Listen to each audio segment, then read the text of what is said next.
राधे राधे दोस्तों, कैसे हैं आप सब।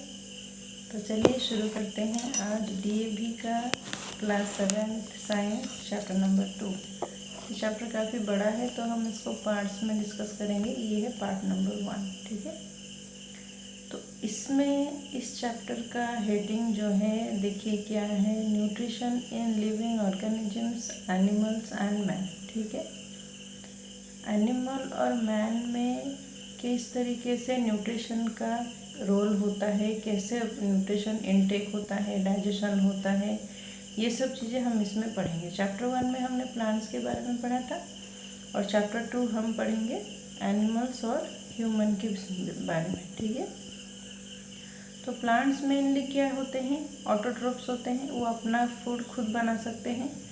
लेकिन हम लोग जो है ऑटोट्रोफ नहीं है, हम हेटेरोट्रोफ है। हमें दूसरों के ऊपर निर्भर होना होता है अपना खाना बनाने के लिए, अपना न्यूट्रिशन के लिए हम दूसरे के ऊपर निर्भर हैं। तो यहाँ पे देखिए लिखा है कि हम जब खाना खाते हैं, ऑटोट्रोफ तो वो तो अपना खाना खुद बना लेंगे फोटोसिंथेसिस से। हम जो खाना खाएंगे, हेटेरोट्रोफ जो खाना खाएंगे, ये क्या होगा, ये कॉम्प्लेक्स आइटम्स को, कॉम्प्लेक्स फूड को वो ब्रेक डाउन करेंगे। ब्रेक डाउन करके फिर बॉडी के अंदर वो न्यूट्रिशन जो भी हमें चाहिए वो उस फॉर्म में आ जाएगा। फिर उस न्यूट्रिशन को बॉडी अपने काम में लेगी और जो भी चीज़ें बच गए, जो अननेसेसरी अनयूज्ड चीज़ें रह गए, वो निकल जाएंगे, ठीक है। तो यही चीज़ यहाँ पे लिखा हुआ है कि ये देखिए, इसको अंडरलाइन कीजिएगा। Animals cannot prepare their own food and are called heterotrophs. Animals eat complex food materials but break it down into simpler forms in their bodies. ये क्या हुआ, ये कॉम्प्लेक्स फूड मटेरियल लेंगे और इसको सिंपलर फॉर्म में prepare करके फिर खाएंगे। Their bodies get the required nutrition through 3 main steps shown below. यहाँ पे नीचे जो एक फ्लो चार्ट की तरह दिया गया है, ये देखिए, इससे बॉडी न्यूट्रिशन लेती है। ये देखिए, एनिमल न्यूट्रिशन के लिए ये 3 स्टेप्स क्या है। एक तो है mode of intake of food, किस मोड से ये खाना लेते हैं अंदर, वो हम आगे डिस्कस करेंगे। मोड क्या होता है, food requirement and food habit. Food habit मतलब वो क्या है, कार्निवोरस है, ओमनिवोरस है, हर्बीवोरस है, क्या है, उसके ऊपर डिपेंड है। दूसरा, utilisation in the body, body में किस तरीके से यूटिलाइजेशन होता है ये देखना होता है, ठीक है। तो ये 3 चीज़ों के मिला करके एनिमल न्यूट्रिशन का जो है स्टेप्स बनते हैं। तो अब देखिए, पहला स्टेप आ गया, mode of intake of food. The method of taking in food in different organisms, the relevant part of their body gets modified in a manner that it make it easy for them to eat their food. इसका मतलब क्या हो गया कि सृष्टि ने ऐसा बनाया है हर एनिमल को, उनके मोड ऑफ इनटेक जो है, उनका फूड मटेरियल वो कैसे इनटेक होता है, क्या वो खाएंगे, उसको वो कैसे आसानी से अपने शरीर के अंदर ले सकेंगे, उसको नज़र में रखते हुए उनका बॉडी जो है उस तरीके से डिजाइन किया गया है। जैसे कि छोटे छोटे जो स्पारो जैसे चिड़िया होते हैं, उनके बीक जो है छोटे होते हैं पर स्ट्रांग होते हैं, ताकि ये मिट्टी के अंदर से वर्म को निकाल सके, दाना चुन सके, उनको तोड़ के खा सके, इसके लिए।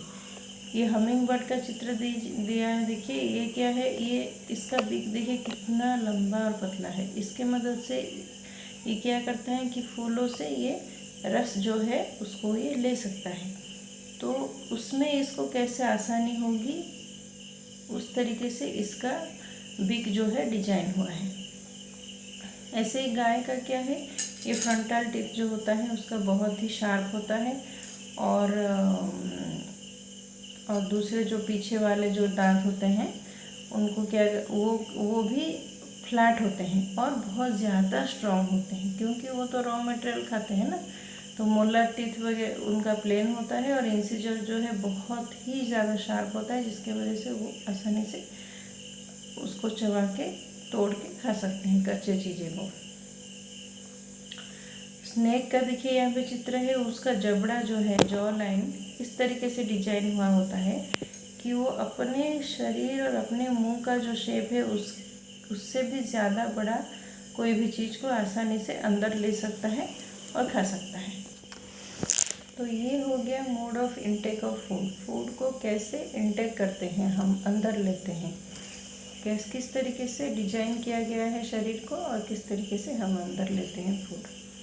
अब हो गया फूड हैबिट्स ऑफ एनिमल्स। पहला तो है mode of intake of food, फिर हो गया food habits of animals. Food habits क्या होता है कि वो मैंने जैसे पहले आपको बताया कि हर्बीवोरस है, कार्निवोरस है, ओमनीवोरस है, क्या है। अच्छा, तो हर्बीवोर्स क्या है, जो बोथ वेज और नॉन वेज खाते हैं, जैसे कि डॉग हो गया, क्रो हो गया ये। और हाँ, कार्निवोरस क्या है, जो सिर्फ नॉन वेज खाते हैं, फ्लैश मीट वगैरह खाते हैं। और हर्बीवोरस जो बिल्कुल ही वेजिटेरियन है, जैसे कि काओ, बुफालो, गोट वगैरह। ये हो गया फूड हैबिट। तो 3 स्टेप में से एक हो गया food mode of intake of food, दूसरा हो गया फूड हैबिट, और अब आते हैं हम मोड ऑफ न्यूट्रिशन के ऊपर। मोड ऑफ न्यूट्रिशन क्या है, देखिए 3 तरीके के मोड ऑफ न्यूट्रिशन है। एक तो है सैप्रोट्रोफिक, दूसरा है पैरासाइटिक, तीसरा है होलोजोइक। ये जो 3 तरीके से कैटेगराइज किया गया है, प्लांट में भी आपको याद होगा, एक तो था ऑटोट्रॉफ और हेट्रोट्रॉफ। ऑटोट्रॉफ में कुछ भी और कैटेगराइज नहीं हुआ था, चैप्टर 1 में आप खोल के देखिए, कुछ कैटेगराइज नहीं हुआ था, उसमें होता था ग्रीन प्लांट्स। और जो हेट्रोट्रॉफ होता है उसमें क्या था, सैप्रोफाइटिक था, पैरासाइटिक था, ये सब था, ठीक है। ऐसे ही ह्यूमन में भी है, लेकिन ह्यूमन, एनिमल और प्लांट के बीच जो मेन डिफरेंस है वो है ऑटोट्रॉफ का। वो जो है ऑटोट्रॉफ एनिमल्स होते हैं और ये होते हैं हेट्रोट्रॉफ्स। हेट्रोट्रॉफ में ही हमारा कैटेगराइज 3 तरीके के किया गया है, एक है सैप्रोट्रोफिक, दूसरा पैरासाइटिक, तीसरा होलोजोइक। तो अब हम डिस्कस करेंगे आगे कि ये तीनों क्या है। अब देखिए सैप्रोट्रोफिक न्यूट्रिशन, इसमें क्या है कि प्लांट, एनिमल क्या करता है कि ये अपना न्यूट्रिशन जो है डेड और डिकेइंग एनिमल्स के ऊपर डिपेंडेंट है। अभी हम एनिमल पढ़ रहे हैं, तो हम एनिमल्स की बात करेंगे। आपको याद होगा प्रीवियस चैप्टर में हमने सैप्रोट्रोफिक में कौन सा एग्जाम्पल देखा था, मशरूम का देखा था, याद है, वो सैप्रोट्रोफिक था। इस सैप्रोट्रोफिक का मतलब क्या है, उसमें क्या होता था कि ग्रीन पिगमेंट के एब्सेंस के वजह से वो खाना नहीं बना सकता था, और वो डेड और डिकेइंग, जैसे कि सड़े गले जो पेड़ के टहनी पत्ते वगैरह होते हैं, उसके ऊपर वो ग्रो करेगा, वहाँ से वो फूड लेगा, तो वो हो गया सैप्रोट्रोफिक, वो प्लांट का है। अब एनिमल का सैप्रोट्रोफिक क्या है, The mode of nutrition in which an organism obtained required nutrient from dead and decaying plant and animal is known as saprotrophic nutrition. Animal में भी ऐसा ही है, जो dead और decaying animals के ऊपर लेगा, एनिमल से और प्लांट से फूड लेगा, उसको सैप्रोट्रोफिक न्यूट्रिशन कहा जाएगा। तो हमारे एनिमल में जो कैटेगराइज है ऐसे है, fungi and some bacteria are saprotroph. कुछ फंगी होते हैं और कुछ बैक्टीरिया होते हैं, ये सैप्रोट्रोफ होते हैं। तभी तो जो पेड़ पौधे मर जाते हैं या एनिमल्स के जो बॉडीज़ होते हैं जंगल में, ये सब कैसे मिट्टी में कुछ दिनों के बाद मिल जाते हैं, वो कैसे डिकम्पोज होते हैं, ऐसे ही फंगी और बैक्टीरिया वगैरह उनमें बढ़ते हैं, ग्रो करते हैं, उससे फूड लेते हैं, तो उसको वो ब्रेक डाउन कर देते हैं। पहले ही हमने पढ़ा कि एनिमल क्या है, कॉम्प्लेक्स फूड को ब्रेक डाउन करते हैं और उसमें से न्यूट्रिशन अपना ले लेते हैं। तो ऐसे ही इसको ये बैक्टीरिया और फंगी वगैरह जो भी डेड प्लांट एनिमल मटेरियल होते हैं, उससे वो लेते हैं फूड और उसको डिकम्पोज करने में आसानी होती है। ये हो गया सैप्रोट्रोफिक, एग्जाम्पल हो गया फंगी और बैक्टीरिया, ठीक है। और यहाँ पे देखिए एक और चीज़ लिखा है, such an organism secret enzyme outside digest the organic food and absorb the soluble organic compound. इसका मतलब क्या हुआ, हमारा डाइजेस्टिव जूस जो होता है हम कहाँ पे सीक्रेट करते हैं, हमारे स्टमक में सीक्रेट होता है, वो हमारे अंदर। लेकिन ये जो सैप्रोट्रोफिक न्यूट्रिशन में ये जो सैप्रोट्रोफिक्स होते हैं, ये क्या करते हैं, बहुत ही ज़्यादा छोटे होते हैं ये बैक्टीरिया और फंगी, जो नेकेड आई में विजिबल नहीं होते हैं। तो ये क्या करते हैं, अपना जो प्लांट मटेरियल अपना जो डाइजेस्टिव एंजाइम होता है उसको वो अपने बॉडी के बाहर सीक्रेट करते हैं। बाहर सीक्रेट करने से क्या होता है, जब ये बाहर सीक्रेट करेंगे तो फूड के ऊपर वो डाइजेस्टिव एंजाइम गिरेगा और वो फूड को वो तोड़ेंगे। फूड को तोड़ के उसको देखिए लिखा है सॉल्यूबल ऑर्गेनिक कंपाउंड। जो ऑर्गेनिक कंपाउंड सॉल्यूबल होता है घुल जाएंगे, उसमें वो इसको कन्वर्ट कर देते हैं। अपने डाइजेस्टिव जूस इसके ऊपर सिक्रेट करते हैं अपने बॉडी से बाहर फूड के ऊपर, और फिर इसको तोड़ के सॉल्यूबल ऑर्गेनिक कंपाउंड के फॉर्म में ले आते हैं और फिर उसको वो डाइजेस्ट करते हैं। ठीक है, ये है सैप्रोट्रोपिक न्यूट्रिशन का मेन चीज़। पहला तो है डेड और डिकेइंग एनिमल प्लांट मटेरियल के ऊपर ये ग्रो करते हैं। कुछ बैक्टीरिया और फंगी जो हैं ये इस तरीके का हमारे सैप्रोट्रोपिक न्यूट्रिशन के अंडर कैटेगरी में आते हैं। और दूसरा फंगी तो खैर एनिमल है, और बैक्टीरिया जो है प्लांट एग्जाम्पल है, सॉरी फंगी जो है वो प्लांट का एग्जाम्पल है और बैक्टीरिया जो है वो एनिमल का एग्जाम्पल है। और इसमें जो है इन्होंने सॉल्युबल मटेरियल में ये कन्वर्ट करते हैं और उसको वो इनटेक करते हैं। सैप्रोट्रोपिक न्यूट्रिशन क्लियर हो गया। अब पैरासाइटिक न्यूट्रिशन। पैरासाइटिक मतलब ये जो है लिविंग ऑर्गेनिज्म के अंदर ग्रो करेंगे या फिर बाहर। लिविंग ऑर्गेनिज्म के ऊपर ये डिपेंडेंट है अपना खाना बनाने के लिए, अपना फूड, अपना मिनरल जो भी है वो इनटेक करने के लिए, अपना न्यूट्रिशन के लिए ये क्या है, लिविंग ऑर्गेनिज्म के ऊपर डिपेंडेंट है। उसमें हमने पढ़ा था डोडर होस्ट प्लांट के ऊपर ग्रो करता है, तो ऐसे ही इसमें भी क्या होता है, ये लिविंग ऑर्गेनिज्म के ऊपर ग्रो करता है। लिविंग ऑर्गेनिज्म जिसके ऊपर ये ग्रो करते हैं उसको होस्ट कहा जाता है और इसको पैरासाइट कहा जाता है जो भी ग्रो करता है। ठीक है, इसका एग्जांपल देखिए, round worm, head louse, body louse and tape worm are parasite. जो अपने हेयर में जो जुए पड़ जाते हैं वो क्या है, वो एक तरीके का पैरासाइट ही तो है। वो हमारे सर में रहते हैं और वहाँ से हमारे स्काल्प से वो जो है ब्लड को लेते हैं, ब्लड को खाते हैं। तो लिविंग ऑर्गेनिज्म के ऊपर खाने के लिए वो डिपेंडेंट हुए ना, दूसरा कहीं तो जा नहीं रहे। ऐसे ही राउंड वर्म, ऐसे ही बॉडी लाउस जो लीच कहा जाता है वो भी ऐसे ही है, वो भी पैरासाइटिक न्यूट्रिशन का ही एग्जाम्पल है। टेप वर्म, ये सब पैरासाइट्स है जो दूसरे के ऊपर निर्भर करते हैं। ठीक है, अब आ गया होलोजोइक न्यूट्रिशन। होलोजोइक न्यूट्रिशन में क्या होता है, ये हमारा कैटेगरी है। अमोइबा और ह्यूमन बीइंग ये दोनों ही होलोजोइक न्यूट्रिशन के अंदर जाते हैं।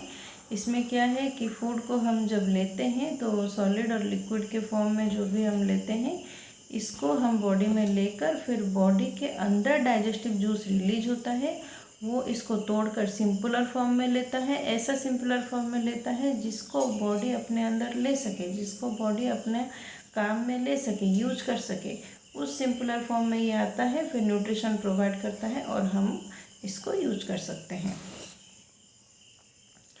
ये तीनों हमने देख लिया अभी, तीनों कैटेगरी जो है फूड का, सैप्रोट्रोपिक न्यूट्रिशन, पैरासाइटिक न्यूट्रिशन और होलोजोइक न्यूट्रिशन।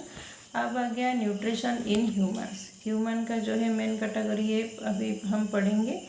तो ह्यूमन में जो न्यूट्रिशन, हम जो खाना खाते हैं, नॉर्मली आप सोचिए हम जो खाना खाते हैं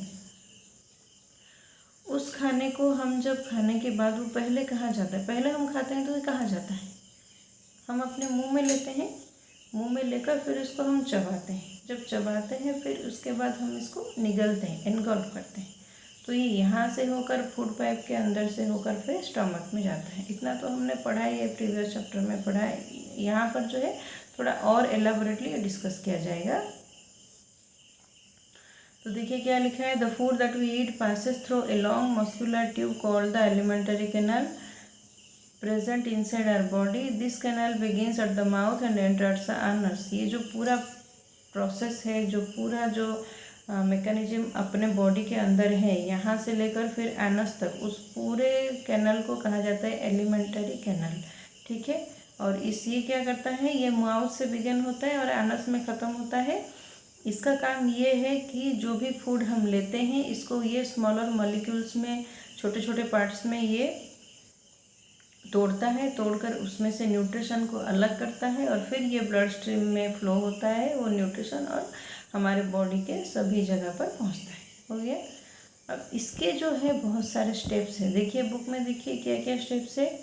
देखिए ingestion, digestion, absorption, assimilation, egestion, ये हो गए 5 स्टेप्स जो फॉलो करते हुए हमारा फूड ह्यूमन में हम इनटेक करते हैं, प्रोसेस होता है, डाइजेशन होता है और इजेशन होता है।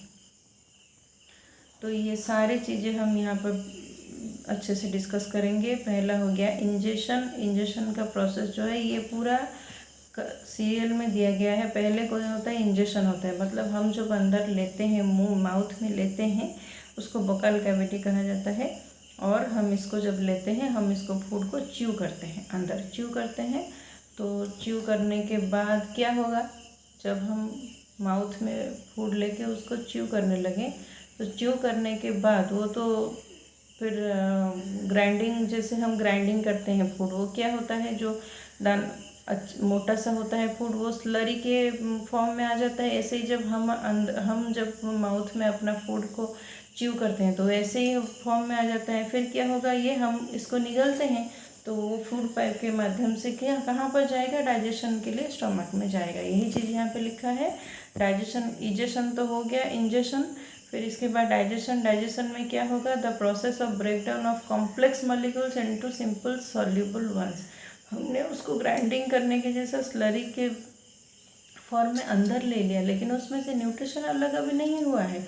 तो जिस प्रोसेस में न्यूट्रिशन अलग होता है, कॉम्प्लेक्स मॉलिक्यूल्स को सिंपलर सॉल्यूबल वंस, देखिए ये बहुत ज़रूरी चीज़ है। सॉल्यूबल, हर जगह पे सॉल्यूबल लिखा हुआ है। इसका मतलब क्या है, सॉल्यूबल का मतलब, सॉल्यूबल का मतलब ये है कि ये हमारे बॉडी में घुल जाए। ये बॉडी में घुलेगी, सॉल्यूबल होगी, तभी तो ये ब्लड स्ट्रीम में शामिल होगी। जो चीज़ सॉल्यूबल नहीं है वो ब्लड के माध्यम से कैसे जाएगी, हमारे बॉडी के हर जगह पर नहीं पहुंच पाएगी ना। तो इसी वजह से इसको ये यहाँ पे कहा गया है कि सॉल्यूबल वन, सॉल्यूबल फॉर्म में ये आ जाता है। जो भी कॉम्प्लेक्स फूड मटेरियल हम खाते हैं वो सॉल्यूबल फॉर्म में आ जाते हैं, और इसी को जो complex material simple soluble form में कन्वर्ट होता है, इस प्रोसेस को हम डाइजेशन कहते हैं। ठीक है। The digestion of food gets done with the help of certain chemicals called enzymes. जो भी हमारे फूड हम खाते हैं उसको हम डाइजेस्टिव एंजाइम्स के हेल्प से डाइजेशन करते हैं, और इस फूड को तोड़ के हम अपना न्यूट्रिशन इसमें से ले लेते हैं। The process of digestion starts in the buccal cavity and gets completed in the small intestine. ये देखिए कितनी ज़रूरी बात, हम जब खाते हैं फूड तो यहाँ से ही डाइजेशन शुरू होता है। क्यों, हमारा जो सलाइवा है वो इसके साथ मिक्स होता है, मिक्स होकर फिर इसको ऐसे फॉर्म में लाता है जिसको हम निगल सके और ये स्टमक में जाने के लायक हो। फिर स्टमक जो है इसको ज़्यादा मेहनत नहीं करनी पड़ेगी। आप अगर अच्छे से खाना चबा कर खाएंगे तो यहीं पे तो वो मिक्स होकर फिर बिल्कुल प्लेन हो गया होगा ना, तो वहाँ पे जाके फिर स्टमक को उसको ज़्यादा तोड़कर मेहनत नहीं करना होगा। उसको बस इसको small intestine, large intestine, liver, इन सब के मदद से ये वो उस फूड को पचाएगा और उसको तोड़कर उसमें से न्यूट्रिशन अलग करेगा।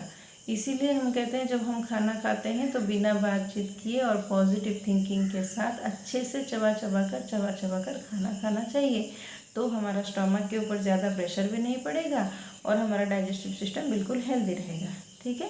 तो इसीलिए अगली बार से जब भी आप खाना खाएं तो ऐसे इधर उधर ताक कर, मोबाइल देख देख कर जल्दी जल्दी निगलना, ये सही चीज़ नहीं होता है। हम अच्छे से अच्छे विचारों के साथ अपना भोजन मंत्र करने के साथ हम खाना खाना चाहिए। ठीक है।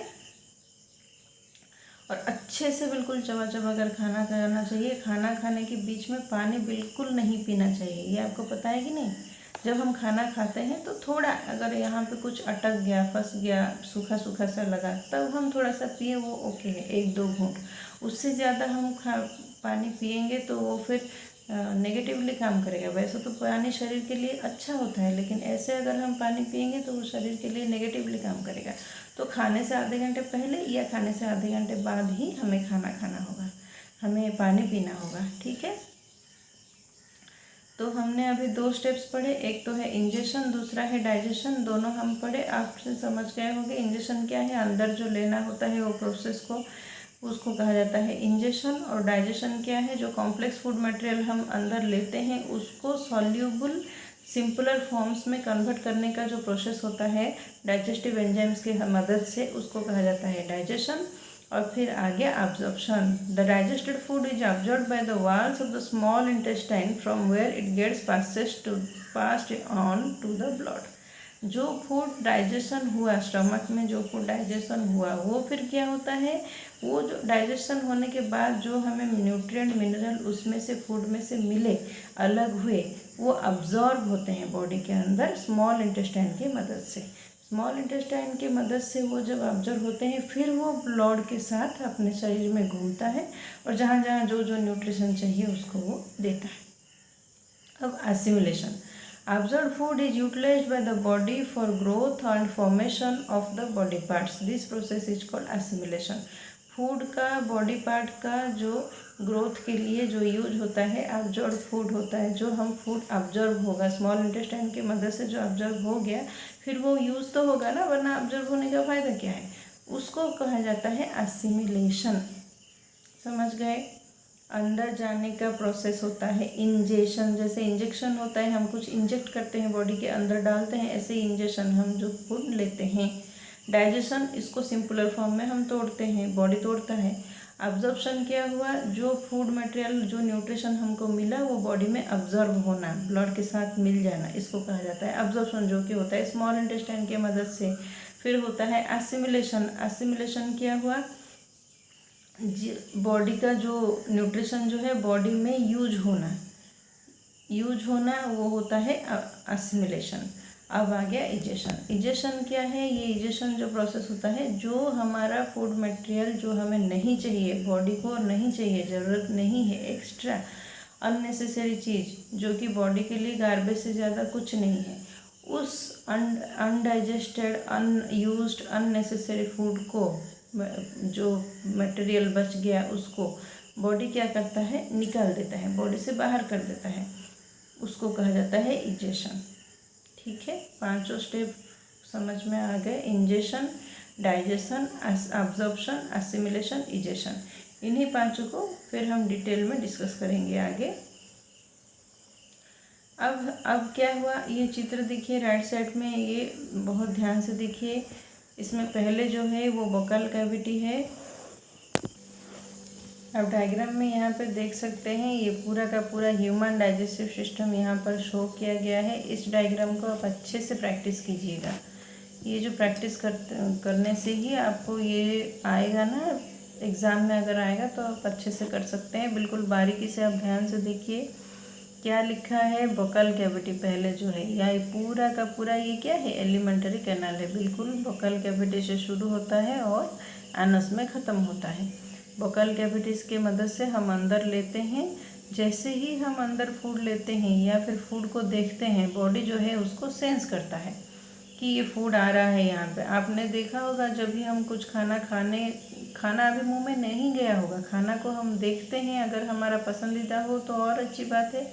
और जैसे पानी पूरी, खट्टाई, कोई खट्टा चीज़ कुछ भी अगर हम याद करते हैं या फिर देखते ही हमारे मुंह में से सलाइवा या फिर लार सृष्टि हो जाता है। ये कैसे शुरू होता है, ये बॉडी सेंस करता है कि अभी फूड आने वाला है या फूड खाएंगे, तो उसको फिर इसीलिए बकल कैविटी के बाद ही यहाँ पे सलाइवरी ग्लैंड है। जो भी हम खाना खाएंगे उस सलाइवरी ग्लैंड से सलाइवा जाएगा और फिर डाइजेशन का जो प्रोसेस है वो माउथ में ही शुरू हो जाएगा।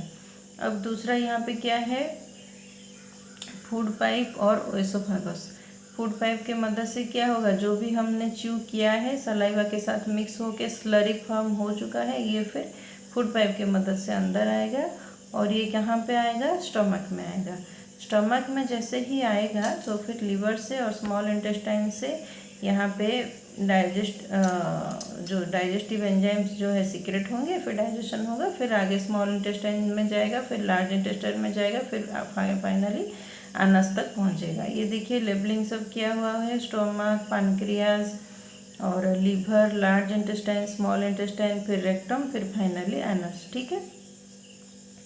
अब देखिए एलिमेंट्री कैनल जो है, इसका पूरा शुरू से लेकर आखिरी तक जो भी ऑर्गन्स इसमें लिंक्ड है, इनका नाम यहाँ पे दिया गया है। देखिए बकल कैविटी जो कि हमने यहाँ पे देख रहे हैं हम ये पिक्चर में, फिर फूड पाइप और ओएसोफागस, फिर stomach, small intestine, large intestine, rectum, anus. ठीक है, इन पार्ट्स को छोड़कर भी, इनके अलावा भी हमारे क्या है, बहुत सारे ग्लैंड्स होते हैं जो कि हमारे एलिमेंटरी कैनाल के साथ एसोसिएटेड होते हैं, और उन ग्लैंड्स से जो हार्मोन्स रिलीज होते हैं, सीक्रेट होते हैं, उसी के मदद से ये फूड जो है बिल्कुल डाइजेशन होकर और इजेशन, ये सारा प्रोसेस हो सकता है। तो ये ग्लैंड्स का बहुत ज़्यादा इम्पोर्टेंट रोल होते हैं।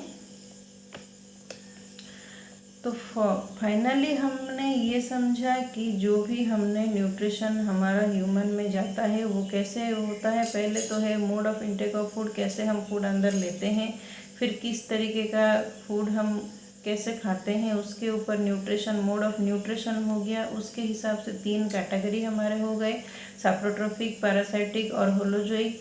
और फिर हमें ह्यूमन डाइजेशन हम अब पढ़ रहे हैं, जिसमें हमने 5 प्रोसेस पहले ही पढ़ दिया, इंजेशन, डाइजेशन, एब्जॉर्प्शन, असिमिलेशन और इजेशन। ये जो 5 प्रोसेस हैं, इसमें से एलिमेंट अब हम डिस्कस करेंगे, डाइजेस्टिव सिस्टम को बिल्कुल अच्छे से डिस्कस करेंगे आगे। और एलिमेंटरी कैनाल जो है ये अभी बकल कैविटी, फूड पाइप वगैरह ऐसे अनस तक का ये सारे जो है बॉडी पार्ट्स को लेकर ये एलिमेंटरी कैनाल होता है।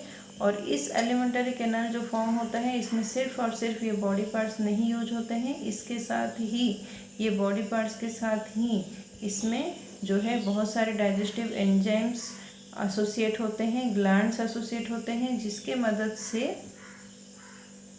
ये डाइजेशन का प्रोसेस ह्यूमन के अंदर पूरी तरीके से, ह्यूमन ही नहीं एनिमल्स के बारे में अगर बात करें तो उनके भी अंदर जो है इसी प्रोसेस से डाइजेस्टिव सिस्टम जो है कंप्लीट होता है, और फूड इनटेक से लेकर इजेशन तक सारा प्रोसेस कंप्लीट होता है। ठीक है, तो यहाँ पे देखिए क्या लिखा है, the alimentary canal along with these associated glands form the overall digestive system. पूरा डाइजेस्टिव सिस्टम जो है ये बॉडी पार्ट्स और एलिमेंटरी कैनाल के जो और ग्लैंड्स होते हैं, डाइजेस्टिव एंजाइम्स होते हैं, वो सबको मिलाकर हमारा डाइजेस्टिव सिस्टम क्रिएट हुआ है। अब हम देखेंगे एक एक पार्ट जो है, ये एलिमेंटरी कैनाल का पहला पार्ट क्या था, माउथ और बकल कैविटी, उसको हम डिस्कस करेंगे। ह्यूमन में हम क्या होता है, फूड पहले अंदर लेते हैं यहाँ से, जैसे हमने पहले ही पढ़ा कि हम कॉम्प्लेक्स फूड लेते हैं, और हमारा बॉडी जो है इसको सिंपलर सॉल्यूबल मॉलिक्यूल्स में तोड़ता है, जिसको हमारा बॉडी फिर अब्जॉर्ब करता है। तो हमारा माउथ को उसको कहा जाता है क्या है, बकल कैविटी। और वो बकल कैविटी किन किन चीज़ों को लेकर बना है माउथ का, टीथ, टोंग, सलाइवरी ग्लैंड्स, ये सब चीज़ों को लेकर बना है बकल कैविटी। ठीक है, यहाँ पे एक्टिविटी क्या दिया है देखिए, आप खुद पढ़िएगा, खुद करिएगा इसको। अगर कोई कन्फ्यूजन हो तो आप कमेंट्स में लिख सकते हैं, मैं उसका क्लैरिफिकेशन दे दूँगी। ठीक है, तो एक्टिविटी के बाद हम अब जाएंगे टीथ में। टीथ के बारे में अपने क्लास 6 में बहुत अच्छे से डिस्क्राइबली पढ़ा है कि कौन से टीथ को क्या कहा जाता है, किसका क्या काम होता है, इंसिजर, कैनाइन, प्रीमोलर, मोलर, ये सब आपने पढ़ ही चुके हैं, तो इसके बारे में ज़्यादा डिस्कशन करने की ज़रूरत नहीं है। ये चारों टीथ के मदद से हम खाना चबाते हैं, च्यू करते हैं, जो कि हमारे जॉ लाइन से एसोसिएट होते हैं। और टीथ का आउटर कवरिंग जो है उसको एनामल कहा जाता है, जिसके वजह से टीथ जो है वो प्रोटेक्टेड रहते हैं। और साथ ही हम फूड जो ग्राइंडिंग करते हैं, कटिंग करते हैं, कुछ भी होते हैं, तो टीथ के ऊपर जो है नेगेटिव इम्पैक्ट नहीं पड़ता है, एनामल जो है वो टीथ को प्रोटेक्ट करता है। ठीक है, तो नॉर्मली क्या हुए 32 टीथ्स होते हैं हमारे एडल्ट्स में। ठीक है, आपका 32 अभी नहीं हुआ है, आगे होगा। और 16 अपर जॉ में, 16 लोअर जॉ में होते हैं। ये देखिए लिखा है that fit together and help them chew food. वो इस तरीके से डिजाइन किया है, इस तरीके से उनको फिट किया गया है कि हम जब पहले फूड लेते हैं क्या करते हैं, पहले इसको यहाँ से चबा के तोड़ते हैं तभी ये अंदर जाए। आपने कभी यहाँ से चबा के तोड़ा है क्या? बहुत ज़्यादा टाइट चीज़ हो तो आप कोशिश करते हैं कि हम कैनाइन से तोड़ें, या फिर हम पहले तो नॉर्मली हम क्या करते हैं, इंसिजर से ही तोड़ते हैं। बिस्किट खाए, रोटी खाए, कुछ भी हम खाते हैं इंसिजर से इसको तोड़ते हैं, फिर अंदर लेते हैं, फिर क्या होता है, हम यहाँ प्री मोलर और मोलर के मदद से उसको चबाते हैं, सलाइवा रिलीज होता है, फिर वो मिक्स होगा, फिर हमको लगता है कि वो निगल लें। हम अब निगल सकते हैं, हम रोटी के मुंह में डालते ही निगल सकते हैं? नहीं निगल सकते हैं। उसको आप च्यू करते हैं, इन टीथ के मदद से आप च्यू करते हैं, सलाइवा में ये मिक्स होता है और फिर आप इसको यूज कर लेते हैं। अब दूसरा क्या हुआ कि यहाँ पे देखिए 20 टीथ जो है पहले हमारा आ जाते हैं टीथ, फिर वो मिल्क टीथ आपका भी टूटा होगा, 8 9 10 सालों में टूटा होगा, तो वो टूट कर मिल्क टीथ हट जाता है और फिर परमानेंट स्ट्रॉन्ग टीथ जो है वो आ जाते हैं। और जो मिल्क टीथ टूटते हैं उसको क्या कहा जाता है? बेबी टीथ भी कहा जाता है। ये सब आपको पता है, आपने प्रीवियस क्लास में पढ़ा है। तो जो मिल्क टीथ टूटने के बाद जो टीथ आता है उसको परमानेंट टीथ कहा जाता है, और ये बिल्कुल आखिरी तक रहता है, पूरे बुढ़ापे तक। अगर ये टूथ बाई चांस एक्सीडेंटली कैसे टूट गया, कुछ हुआ, तो फिर वो दोबारा नहीं आ सकता है। ठीक है, अब देखिए यहाँ पे ये दिया है, इनका टीथ का कैटेगरी दे दिया है यहाँ पे। Incisor are use for cutting of food, canine are use for tearing of food. मतलब टीयरिंग मतलब क्या? फाड़ के खाना। जैसे एनिमल्स में आप खास करके कुत्ते में देखेंगे कि ये कानाइन बहुत ज़्यादा बड़े होते हैं, क्योंकि वो फिर वो मांस को वो तोड़ के खाते हैं। वो नॉर्मली कार्निवोरस एनिमल्स में ऐसा होता है। प्री मोलर ग्राइंडिंग करता है और मोलर जो है ग्राइंडिंग फूड को और अच्छे से ग्राइंडिंग करता है। ठीक है, अब देखिए, डू यू नो में enamel is the hardest substance in the human body and covers the outer portion of the teeth. It helps is made up of mineral and salts, calcium और magnesium. Calcium और magnesium से enamel जो है बना हुआ होता है। इसीलिए कहते हैं कि कैल्शियम दांतों के लिए अच्छा होता है। अगर हम कैल्शियम खाते हैं तो दांतों के लिए, हड्डियों के लिए अच्छा होता है। दांत भी एक तरीके का हड्डी ही है। एंड केराटिन प्रोटीन और कैल्शियम और मैग्नीशियम तीनों मिलकर क्या बनाते हैं? एनामेल बनाते हैं, जो कि हार्डेस्ट सब्सटेंस होता है ह्यूमन बॉडी में। ये टीथ को कवर करता है, साथ ही साथ प्रोटेक्ट करता है। और ये देखिए लिखा है, it can withstand quite high pressures. ये बहुत ज़्यादा हाई प्रेशर भी संभाल सकता है। ठीक है, अब हम यहाँ पे यहाँ तक ही डिस्कस करेंगे। इस जो है नेक्स्ट वीडियो में बनाऊंगी, उसमें हम चैप्टर 2 का पार्ट 2 डिस्कस करेंगे। ये पार्ट 1 है। अब ज़्यादा पढ़ेंगे तो फिर दिमाग में के सब ऊपर से चला जाएगा। ठीक है, तो हम चैप्टर 2 का पार्ट 2 जो है नेक्स्ट डिस्कस करेंगे। अगर आपका कुछ डाउट है तो आप कमेंट्स में लिख लीजिएगा, मैं उसको क्लियर करूँगी। मिलते हैं अगले वीडियो में, तब तक के लिए टेक केयर। राधे राधे।